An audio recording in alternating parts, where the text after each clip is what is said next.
What's going on, guys? Welcome back into another episode of Money Moves. It's been a busy last week, mainly for those of us living in California and just seeing and experiencing, all the devastation. Terrible thoughts and prayers are going out to anyone, the communities, people that have lost their homes.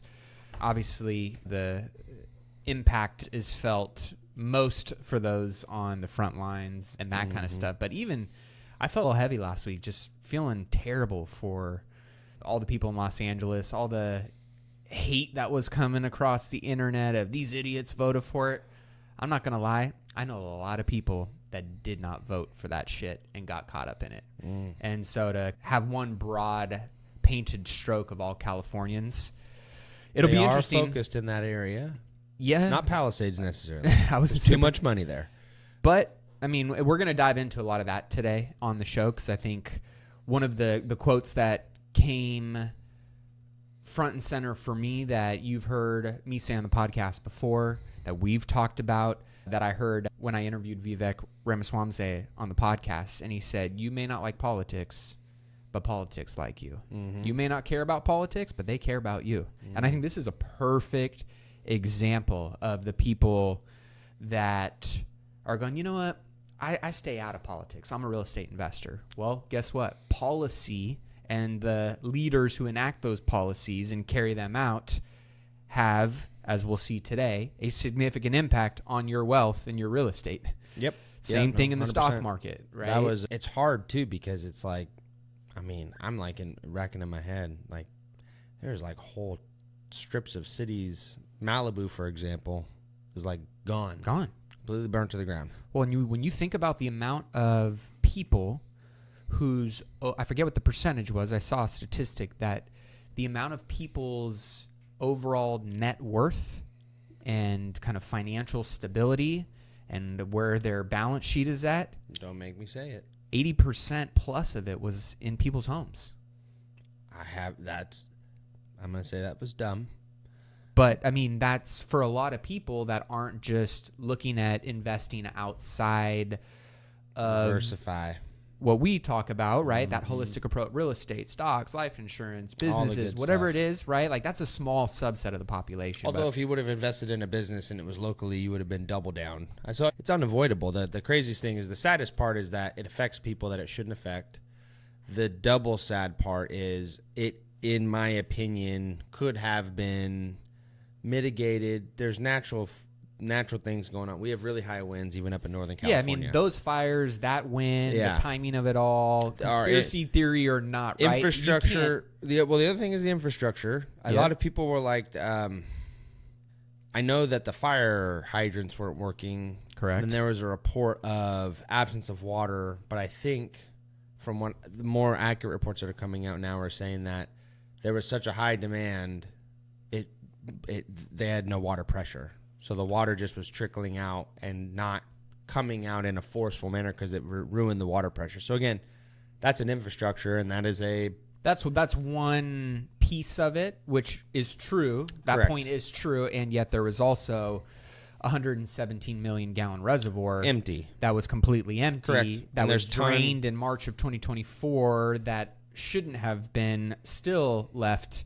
empty, that was not communicated to the fire department. So when that stuff was needed in a time of crisis, the system and the infrastructure was overwhelmed, and also they ran out of water, right? And so when you think about, and we'll dive into it a little bit more before we jump into that, some big news on the Meta front. They are rolling back and canceling their DEI programs. DEI has been in the... They let off 5% of their staff, I believe, today. Oh, today. And I'm going to take a shot in the dark and say a lot of those fell under that category. They either announced they're going to do that percentage today, or that happened as far as the layoff goes. If you check Meta, I think DEI, it's interesting, right? Because DEI has been in the headlines and the top of a conversation. I mean, between the fire department, the head of the water department, the mayor, right? A lot of people are arguing those were DEI hires, therefore DEI leads to people dying, right? And you hear all these arguments, and I get both sides. I want people to have equity, inclusion. I'm all for diversity, but that doesn't trump merit and competency and who's the best person for the job. They're cutting 5%, and it literally says, of our lowest performers.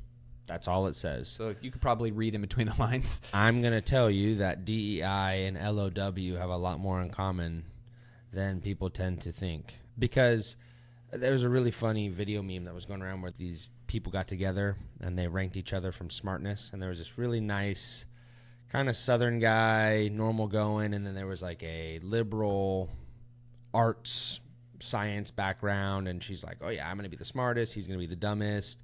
And then he put her somewhere in the middle. He ended up being the smartest, and she ended up being the dumbest.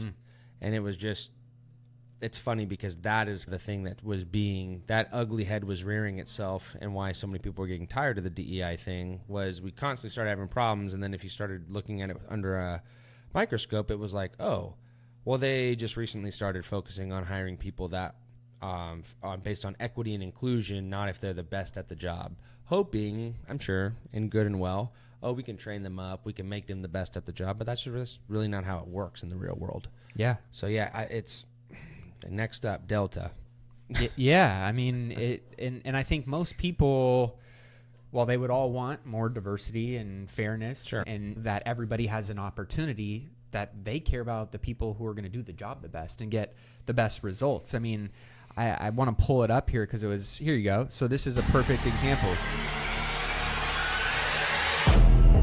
And it's basically a video of these firefighters that are going down over the water, scooping up at the belly of the plane the water to go and put these out on fires. And basically what someone was saying here is, I don't care if that person is white or black or Hispanic or Indian or whatever. I just care about who's the most competent of the job, right? Yep.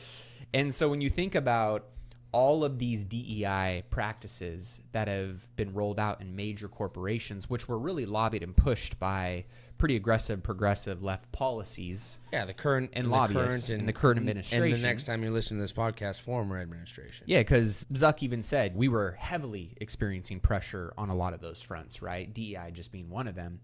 But when you think about the ill-preparedness that has been displayed and shown through these fires, and again, can't control winds, can't control who starts a fire, when a fire starts, like all of that kind of stuff, right? But when we're the 5th largest economy, I believe going to be the 4th largest economy in the world. I think we're already the 4th largest, yeah.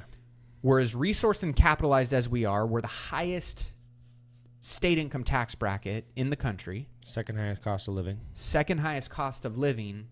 If we're going to go and pay that amount most of taxes. Homelessness. Yep, most homelessness. Mind you, there was a $25 billion budget that nobody knows, 24 of it unaccounted for somehow in an audit. Somehow that money was spent and homelessness went up by about 32%. So Californians are going, I'm paying for all of these things.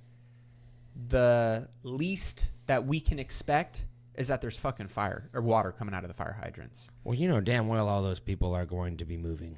Well, excuse me, I shouldn't say it that way. That was a little bit black and white. I would say a fair majority of the wealthier areas, I don't know if there'll be a Malibu again like it was. I don't know if there'll be a Palisades like it was. And that's because, it literally, I don't think people understand. It's like the fires that we had in Northern California, except those are burning up mountain towns and areas that were very rural. It wasn't like these houses were like I saw houses that were $100 million that burned down. I mean, we're talking, it's edging close to $200 billion in damages now. And that's still, with a couple of those fires, nowhere close to majority of containment. Yeah, look at these pictures, man. I mean, the devastation. This is a picture of the Pacific Palisades before the fire. And this is a picture of it after the fire. I mean, just complete and total destruction. And devastation. I mean, it's absolutely terrible. But when you think about the negligence of who you vote for, what state you live in, the policies that those leaders are going to carry out, the preparedness of those individuals in times like this, in crisis, in natural disasters, we've seen front and center how important that is. I mean, it's almost, you could look at how DeSantis and what he did, knowing that there was hurricanes are a big natural so he just challenge. lined them up on the border and said, hey, it's going to happen. We'll let you guys know. And We got to mind spend. you, they have a little bit of a heads up. They know it's coming. But at the end of the day, we know that California gets fires every year. Well, they have them parked. Did you see like in Brentwood right now? Because the fire is starting to get closer and closer from the Palisades fire, which is, as of today, 18% contained. It's crazy. And so up to still about, a long ways to go. Up to about 24,000 acres. The Eaton fire is about 35% contained and is up to about 14,100 acres. The newest fires that just came up today and yesterday are the Auto Fire and Scout Fire, and those are 56 and then 2 acres combined. The Scout Fire is in the middle of Riverside right now. The Auto Fire, I can't find out where that one is. There it is, over in Oxnard. So that whole area. And mind you, I'm going to steer clear of a lot of who started the fire. Is this arson? Is this eco-terrorism? They did announce one arson's name today. It is somebody that has a last name that appears that they're from Central Mexico, Central America, South America. I could be wrong. I know 2 that were arrested were already documented as illegal immigrants that they actually caught in the act. Now, whether they tied into the bigger thing or if it was some little homeless dumps, I don't know. I don't want to speculate there. But to go back to policy and why it matters and the leadership, right, is, 10 years ago, California passed Prop 1 that funded new reservoirs, knowing that we've got water issues, right? A decade later, not one reservoir has been built or even started construction. That's a problem. I voted yes on that too. I voted yes on Prop 1. Absolutely. I'm willing to put my taxpayer dollars towards that. That's a good spend, yeah. Right? More reservoirs, more water, better infrastructure, more firefighters instead of firing them for not taking the jab, and promoting DEI and diversity and pushing out quality people, right? These are the arguments that people are making, right? When you think about 12 months ago, California experienced, after many years of drought, record-breaking historic rains. They dumped over 95% of the water into the ocean, and now we have a 117-gallon reservoir that's supposed to service. It's 117 million gallons. Sorry. That is an empty reservoir sitting there. I mean, these are the types of negligence that people should be livid about, which leads to another point of discussion. I mean, you can see here on this video, this reservoir completely empty, and it's been that way. And that's the Santa Ynez Reservoir. The one that's pretty close to Palisades, It's right? in Pacific Palisades. Okay, there you go. And is a key part of LA's water system. It was empty for quote-unquote repairs during the wildfire, but was not communicated to the fire department. I'll show a video. They're starting to eat each other. They are turning on each other. There is obviously a lot of corruption and negligence and things that are going to come out in this whole process. But one of the things that I thought was interesting is, to your point, right, a lot of the people who are more left and blue, heavily centered in bigger cities in California, LA being one of the biggest. And here's a quick little video from Pat David on whether or not they're going to continue to vote this direction. Who voted for him? Yes. Who are for him? Yeah. Who like him? That's what I'm talking about. Okay. Hear me out what I'm saying right now. Imagine the ones who voted for him, who protected him for the recall, who like him, who lost the home. Are they watching that and saying, oh, wow, he's so sincere. He has me. What percentage of them do you think he still has? 85%. Oh, you think so? These people I'm with are. him. I know some that I've just too. spoken It still blows to my 2 mind. days ago that are yelling at me about how amazing and how he's the best and that this is all Trump's fault. Are you kidding me? I'm dead serious. And I Pam, this is no BS. They're so brainwashed. They're still gonna vote for this guy. Don't let the hype. I remember we talked about it. 2 or 3 years he's gonna, because what he's done in 2026. They still love him and they're still gonna vote for this shit. Imagine. That's what scares me. Yeah. I mean, he's had time and time again. I see so many people online going, Newsom's career is done. No, it ain't. And not in my opinion. I mean, look at Hawaii. after everything that happened with Hawaii didn't switch up No, after not the even. negligence that happened in Maui, Not even close. right? So like, I don't see. I hope this awakens people to the fact that policy and leadership matter, because we're seeing it in times of crisis. And what's his name? Chamath, billionaire who was lifelong Democrat, switched over. He said the state of California has a $13 billion rainy day fund. If there was ever a rainy day, is this not it? Why hasn't Governor Gavin Newsom already plugged the hole in the firefighters' budget? Why hasn't anyone in the media run this down? Is it stupidity or self-loathing when taxpayers pay 13% state tax and get total and complete incompetence?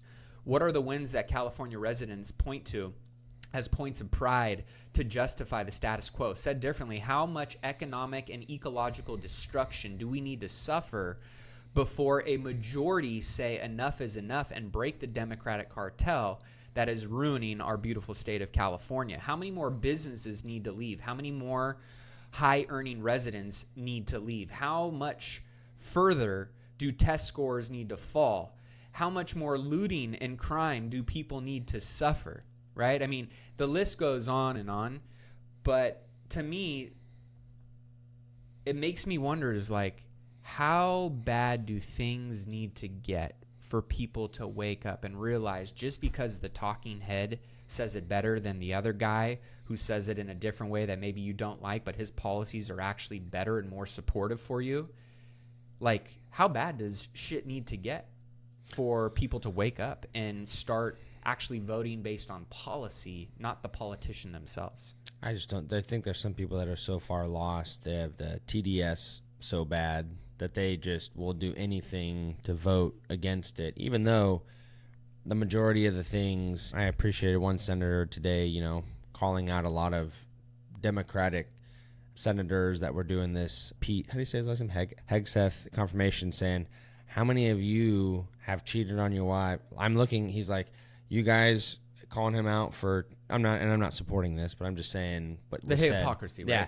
How many of you are over there, and I'm looking at specific ones right now, who are divorced right now because you cheated on your wife? How many of you, and I'm looking at specific ones right now too, no names will be said, have come into this caucus drunk to vote? You know who you are. You know you did it. And you're going to go over here and point fingers like you're some holy person. That's why I always say, whenever it comes to politics, we have the holiest of holies. Yeah. These people act like they're absolute gods. And they're some of the most fickle idiots that we have. Mm-hmm. You have them over here, to stay on the Pete Hegseth example, telling him that, oh, hey, look, how many people are in the military? About 1 million. Well, you've only ever overlooked a unit of 100 people directly. And literally the reigning senator was like, well, I believe that that's more than anyone in this room has ever personally overlooked. So how are you qualified to do your job? They're like saying that you have to have all this qualification when the current Secretary of Defense came from fucking Raytheon's board. Yeah.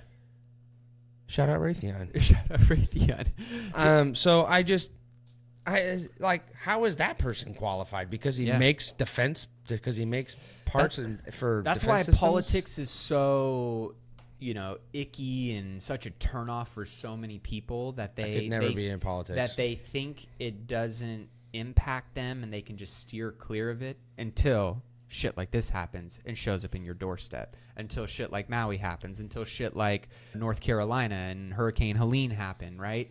And Joe Biden is on a roll right now. He decided to step his game up and go from $700 to Maui, $750 to West North Carolina, and now he's going to give $770 to this is 100. impacted.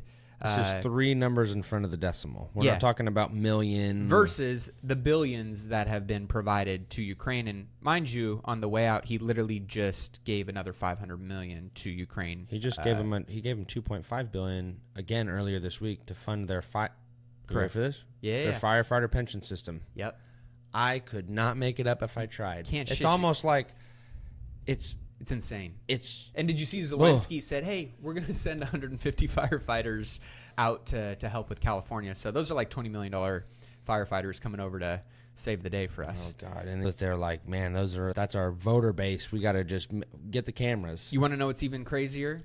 California had a special session when these fires broke out. Not for the fires, mind you, but on how they are going to fight Trump's policy, and decided to set $50 million aside for fighting against any Trump policies that counter what special interest California has. Excellent. Insane. Love this state. But what I will say is there's going to be some accountability here, and I do think that we'll see more stuff come out. Well, accountability, I don't know, but I think we're going to see more corruption and some more stuff get exposed. They're even turning on each other. I know. Listen to this. We both said they were going to start doing it because somebody's got to take the blame. Listen to this soundbite from the fire chief, who's been catching a ton of heat over the last week on their response, and here's what she had to say. I want to be very clear. Yes, we took a $17 million budget cut, and as we know, any budget cut would negatively impact our ability to carry out our mission. I want to also clarify that I'm not a politician. I'm a public servant. It's my job as the fire chief of the Los Angeles City Fire Department to make sure that our firefighters have exactly what they need to do their jobs. And that's why I'm talking to you today.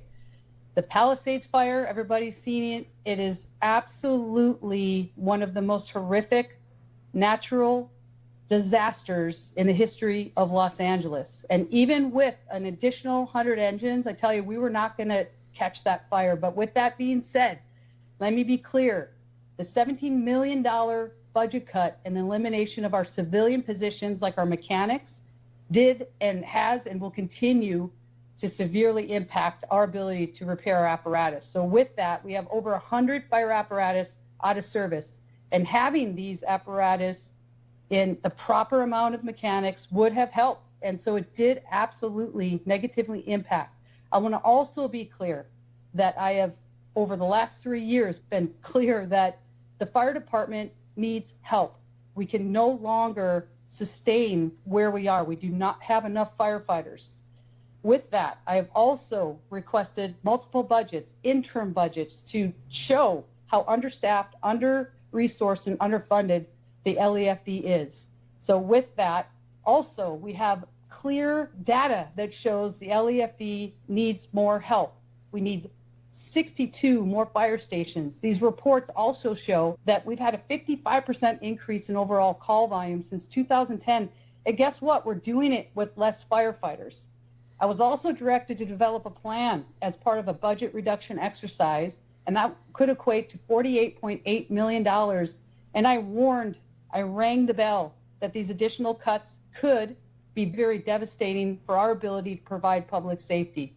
That would have resulted to 15 fire stations closing down and potentially the elimination of over 300 firefighters. Again, I want to be clear that I submitted a very large budget that will actually allow our firefighters to do their jobs. And I tell you.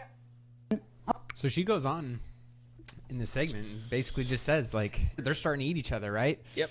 And the mayor, I haven't seen the mayor really say anything. Oh, she's a Gavin Newsom clone in the sense of you ask them a question and they go in the completely opposite direction. Yeah. Like they're good talkers. Just but like, we have a game plan. Yeah. Great. What's the game plan? Well, the fires are still going. We're going to let those finish burning first. Yeah. So it's infuriating from that perspective, right? But now we've got a real issue here. When you think about how leftist and progressive policy has led to reductions in police forces and fire department funding, firing many of these people because they didn't comply with certain policies on the left that were forced down our throats, and then the backfilling of those roles with people that are not qualified or competent based on the fact that they're just trying to meet DEI quotas. Those are real arguments that impact public safety, that impact businesses, communities, overall wealth, right? And so when you think about now, a major problem in Southern California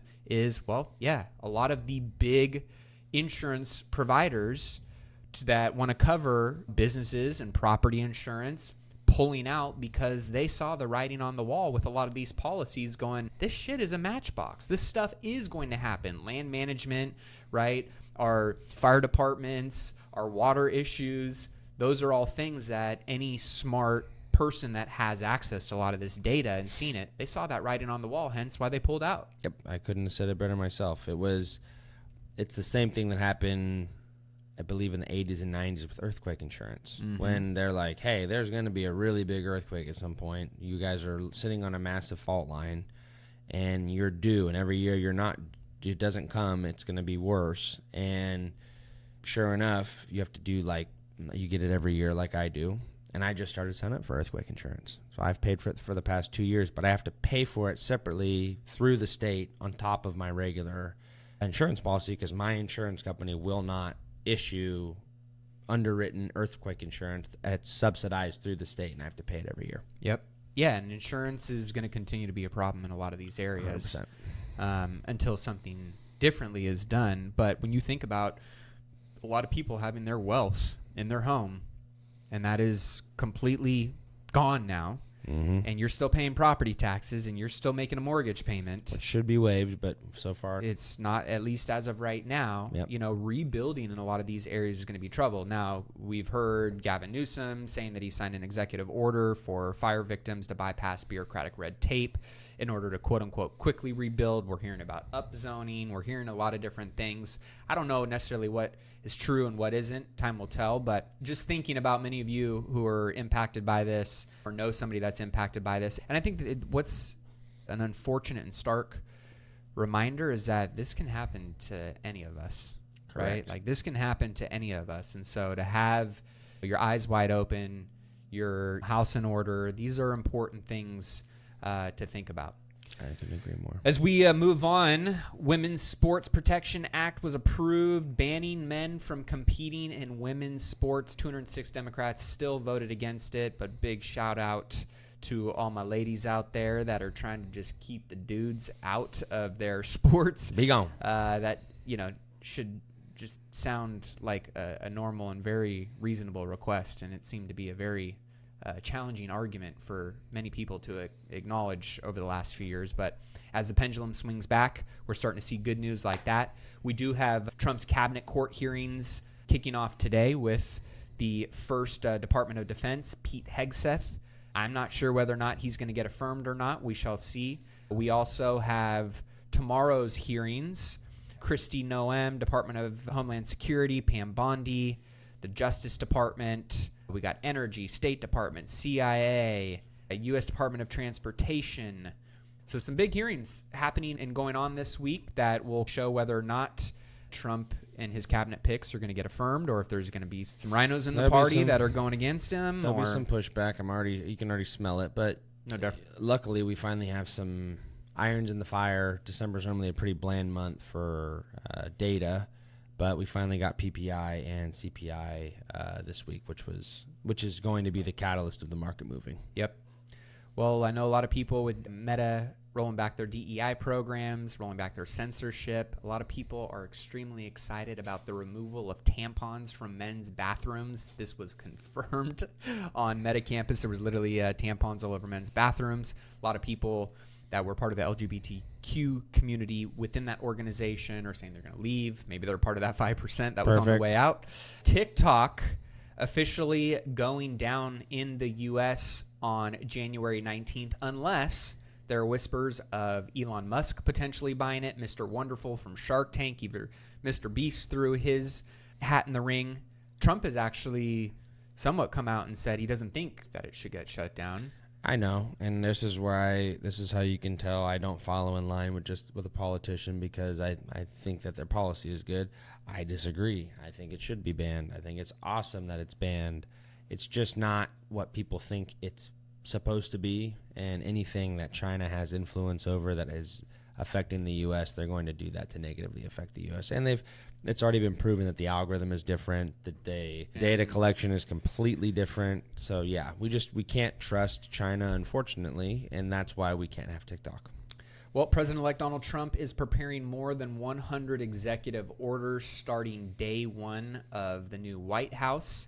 As of today, he also announced the External Revenue Service, not the IRS, but the External Revenue Service, which will collect tariffs, duties, and all revenue from foreign sources. It cracks me when people complain about that. Like, we owe people that literally do it to us. It's like people are like, oh, tariffs are so bad, we shouldn't charge people to do business in America. Why not? Other countries around the world pass tariffs on us every year. Mm-hmm. How quickly do you think we'll hear about Trump's stance with tariffs? And is on it January 20th? You think right away? 100%. That evening. It'll be one of the things. I won't be able to tell you what he said, but I'll be able to tell you the next day. Okay. So do you think he's going to take a really aggressive stance and it's going to take some time to sort through, or do you think? I think he's going to hit the low-hanging fruit, like the home runs first, and then go in rank order. Easiest, biggest problems that I can knock out first. Executive order on the border, I expect to be at the top of the list. Yeah, I mean, I saw footage that they're already building the wall right now. I believe that they're Texas has got it rolling again. Yeah, exactly. I believe Texas for sure has it rolling again. I don't know. I assume it's going to be that. I believe that the biggest thing, the lowest hanging fruit they're going to start with deportations, and they said they're doing workforce deportations, meaning they will come to your place of work and arrest you and deport you from your job, which I think is appropriate. They said they're going to do group. So if it's a family unit, they'll make sure the whole family unit goes back. It's a wild thing. I know. I'm going to help everybody wrap their brain around it. Being in any country illegally is not okay. We somehow think that that's like the world standard. Nowhere else in the world, literally nowhere, can you walk into the country and just be there. They want to know, you can't even do it in Mexico. So why are we allowing people to do it in our country? It's just stupid. I'm not saying people can't come. Come on over. Come in droves. I hope you do. Come legally. Register. Pay taxes. Become an American citizen. That's great. What really the underlying problem that both parties need to just toss all the political BS out the windows on and just say, hey, our immigration system is broke in the fact that it's too hard to become an American citizen, and we have too much red tape for those that are deserving. If we made it more accessible, we'd have less people trying to do it illegally, because some of the people that try to do illegally would fit in the box of people that we want to be American 100%. citizens. They're just trying to take advantage of it as fast as they can. I can see both sides, but at the end of the day, I don't care what you say. I don't care how you vote. Being in any country illegally is not okay. It's against the law to be in the United States federally. I don't care what the state says. Federal law would supersede this here because it's Homeland Security. You cannot come into the United States illegally. It's against the law. With that being said, there needs to be a more fast-tracked way for people that are good fits to be American citizens. That's why I'm excited about DOGE. And why I'm excited about DOGE is not because they're going to go and tackle that problem. What they're going to do is they're going to show just how inefficient big government is, just how wasteful big government is, just how unnecessary the bureaucracy that has now plagued us in so many negative ways, not just financially, right? But in all of the different facets of industry, of foreign relations, of military, of trade, all of it. I mean, and so that's what I'm excited about, because this is a perfect example, right? We should be incentivizing people to come over the right way and to have it be an efficient process that is really, in my opinion, not as complicated or difficult as they seem to make it be. It shouldn't be. And therefore, right, a lot of this overhaul and reform that I think DOGE is going to shine spotlights in the areas that need that first. Hopefully this will be one of them, being that immigration is such a hot topic right now. And most people that I know are going, yeah, we want, I mean, everybody agrees with what you're saying. We want legal immigrants, saying, right? Like anybody that is going like, no, we need to keep illegal immigration the front and center top priority versus going, no, let's fix this. And so that way we can redirect the line over here and have it be safer and more abundant and financially effective for the country, for those individuals, right? Like safer, all of that kind of stuff. Those are things that I think are extremely important. On more interesting news, Greenland Prime Minister announces he's ready for talks with Trump about joining the U.S. House Republicans have introduced a bill that would allow Trump to negotiate with Denmark for Greenland. Traders are betting Odds that Trump acquires Greenland are up to 16% on Polymarket. However, the Prime Minister Muted, who has been vocal about Greenland's aspirations for independence, has still repeatedly stated that the island is not for sale, even though he's open to meeting and discussing with Trump. So maybe like he's saying, we don't want to sell to you, but let's find relations. Let's see if we can find some. Maybe what if we're a pseudo territory where we allow you to set up your military bases and have some territory here, but it's still ours, and we work in conjunction like we do in Puerto Rico and Guam and other U.S. territories. Yep. Moving over to economic news, CPI coming out tomorrow. But it today, is PPI came out. Yeah, so get us up to speed. PPI 0%. Came out at 0%. Came in flat. And that's core. That's flat. And that's as flat as it can get besides going down. So to all the people that are saying inflation is on the rise again. This is where inflation is not interest rates and interest rates are not inflation. And I thought we all figured that out when they started cutting interest rates and inflation didn't go down. They're loosely correlated, but very loosely correlated, not in the way that we think. They're not in lockstep. I think if we get a good CPI tomorrow and then we get another good set of inflation data the next go around, that would be very telling, but that would also be indicative that the Fed does not need to cut. And the volatility we've been dealing with in the stock market, in my opinion, was because there was some repricing that needed to be done. Backtrack 3 months ago, and you had the market essentially anticipating that there was going to be 3 to 6 cuts this year. Yep. Fast forward to now, we're at 2 to 3. So that type chopped in half. Correct. So that type of the stock market is a forward-looking entity. It's going to reprice itself for now looking forward, which is why we saw a slight pullback. That happened about 5 times in 2024, and we ended the year up on the S&P over 20%. It's going to happen in a normal market. It's going to happen multiple times in a normal market. We're due for an average time for a correction. I don't think we're going to get something that deep, but that could be on the horizon. These are all things that are not unnormal, not things that should cause concern. And again, prudent investors typically put money to work during that time and make deposits to their non-qualified assets typically because there's no contribution limits. And we can buy things for a discount and then benefit from that. Are we going to hit the bottom of the market 100% perfect? Probably not. Are we going to get things for cheaper than they were yesterday? Yeah, probably. Yeah. So that's the whole goal on it. And long term, that's a very successful strategy. It doesn't require extreme amount of thought. It's just market red, put money in, market green, keep putting money in. It's a very simple strategy. Yeah. And then retire. Same with real estate. You can try to time the market, or you can just buy the damn asset and work on the debt later. Yeah. And a lot of people, I was just talking to a new home buyer that was a renter for 3 years and said, I've been saying for the past 3 years, I'm going to buy and then I wait. I'm going to buy and then I'm going to wait. I'm going to buy and then I'm going to wait. And she said, I just finally pulled the trigger. I can afford it. Why am I paying if my rent's cheaper, that just means that person was smarter than I was and got a better asset value at a lower interest rate. She said, I'm not saying that I'm going to keep this mortgage for 30 years. I can refinance it in 2 or 3 years when interest rates are half of where they are. And she said, and probably with the money I save, can buy another one. Right. So I think, and I'm hoping that people are starting to get more and more educated about that, dealing with a really hot market of the past 4 years that's been very volatile at the same time, having next to zero interest rates, now being up to some of their highest in the past few years. But I'll just remind people, interest rates were averaging about 4.6% back in pre-COVID. We had inflation at 3.5 to 4.2, and we were doing good. Yeah. The market was ripping. The market was doing awesome.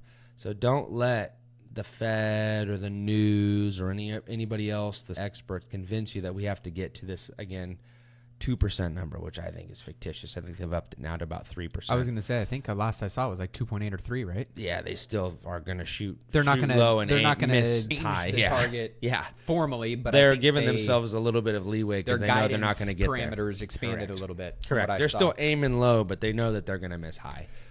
Well, CPI index for December is scheduled to get released tomorrow, like you said. Should be. Consensus is 0.3 increase and a 0.2 increase in core. We're 0.25 core, and I hope we're wrong. So the consensus is for CPI to be up 2.9% year over year and core CPI to be up 3.3% year over year. We're 0.25, which I think is in line with JP Morgan's estimates. B of A came out and I believe said 0.3. We're 0.25. I would love it to be a 0 or a negative print. You want to talk about a pop? Oh my Lord, that would be a nice. That would be a night. We would be back. We would be back to pre-December highs. So I think that is a potential. Thursday we have retail sales excluding auto, which is like the core for retail sales. Excluding auto means auto sales. That's a more stable metric. I expect it to be a little down, or excuse me, no, it's going to be for the prior month, so it should be a little bit up. It's going to be for December. Lots of auto purchases happen in December. Yep. Don't let that artificially throw off what you're thinking. We really need to look at the 10-year. It did retrace by about 1/3% today, which is nice to see. That needs to keep retracing down for this to be real. And lastly, the market rallied today in a healthy way. Yeah, Dow's down a little bit, but S&P's up. No, Dow was up 54 basis points. Oh, Dow was up. Okay. Yep, Dow was up 54 basis points, I believe. NASDAQ was down 26, which are high beta assets. Okay, it was NASDAQ, yep. S&P up 11 basis points, but the Russell up 1.14%, which we want to see those small caps leading the charge. That is a healthier, broader rally. I also don't mind seeing the Dow, kind of the leading major of those four indexes, not being up the highest percentage, but knowing that's 31 companies, typically value focused, lower beta, more value, less risk, and there's money going there. So it just shows you it's a broader market rally.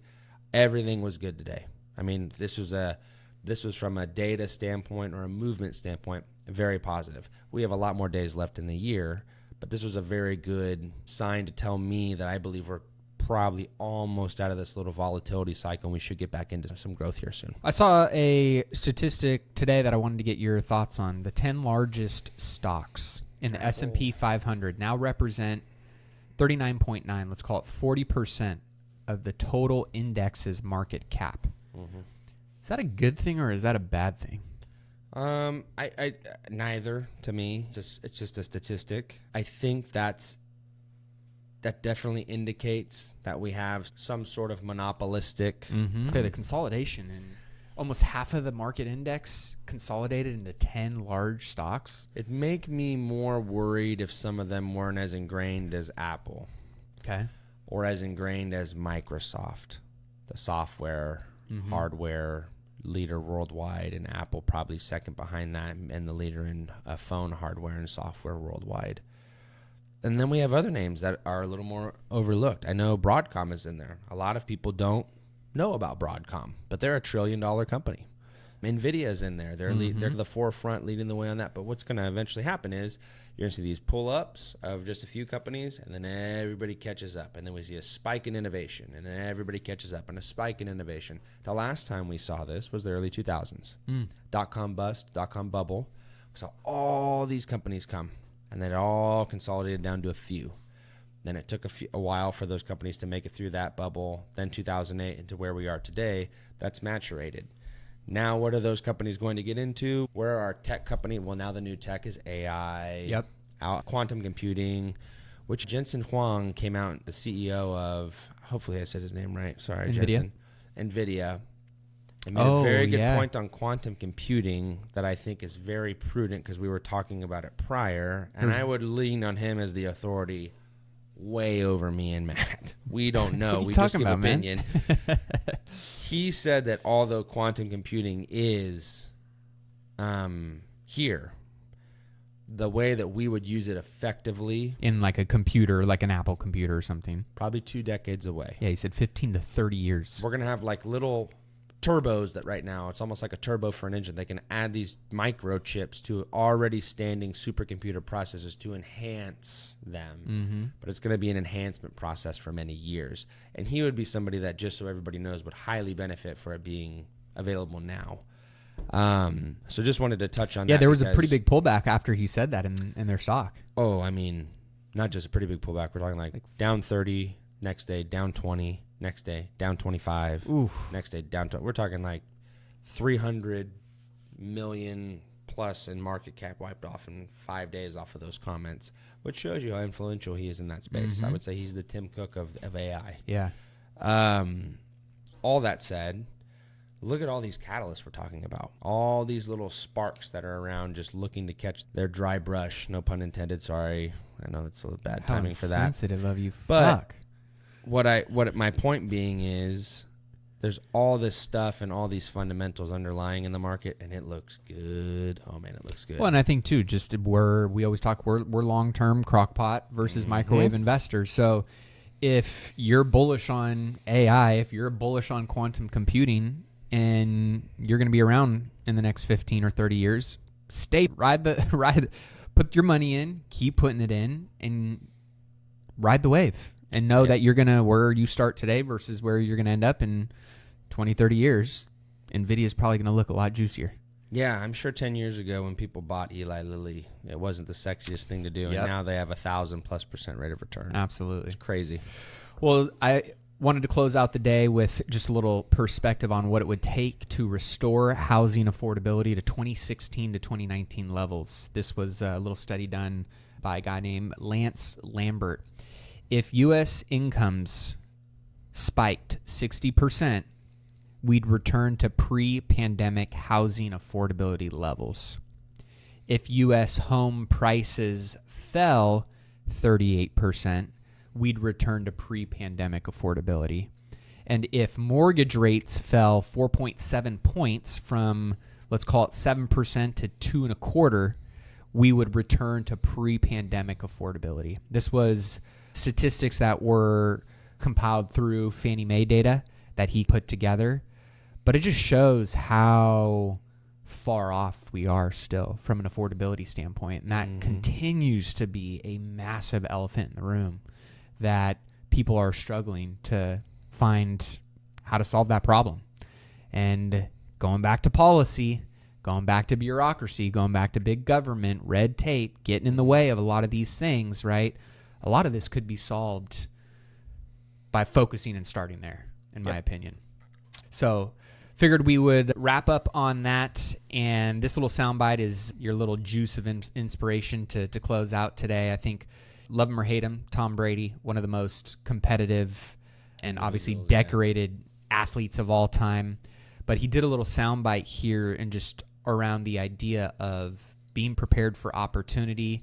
Are you preparing for when opportunity presents itself? Are you leaning in and learning from your failures and your challenges? And I think we can all agree that nobody is exempt from facing hardship. No matter what, it might be big or insignificant, depending on who you are, but it's still hardship, right?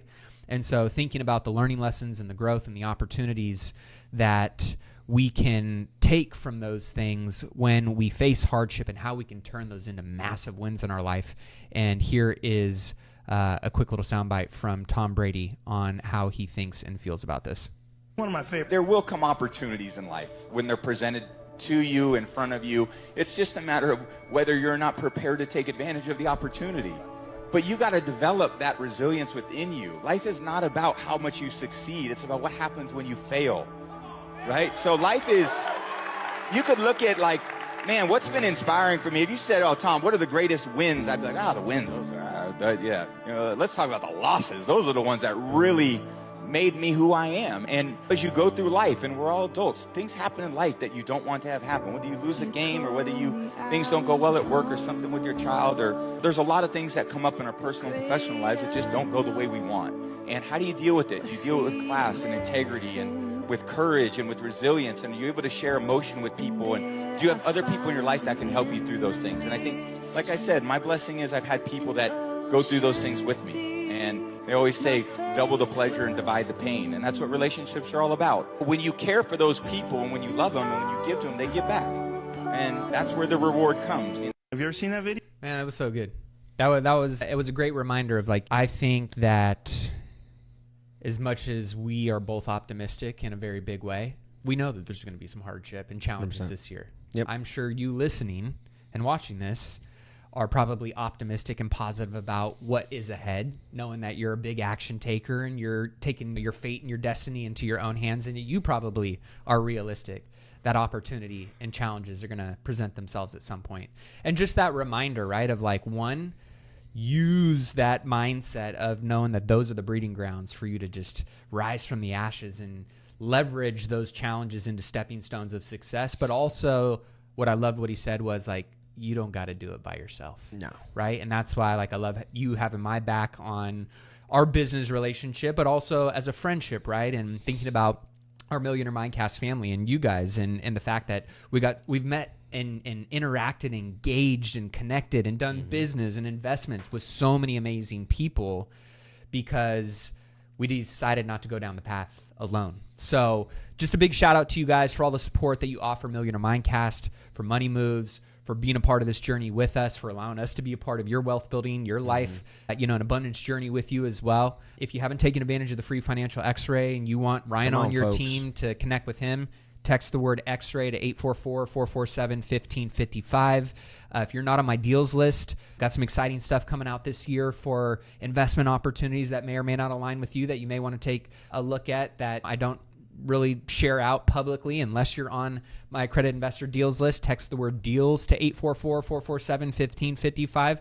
And then for those that are looking to take advantage of jumping into the commercial real estate investing space, I would just say check out Wise Investor Collective for the masterminds and some of the stuff that we've got available for you guys there. But overall, great week, busy week, lots of data coming out this next week that we're excited to dive in with you.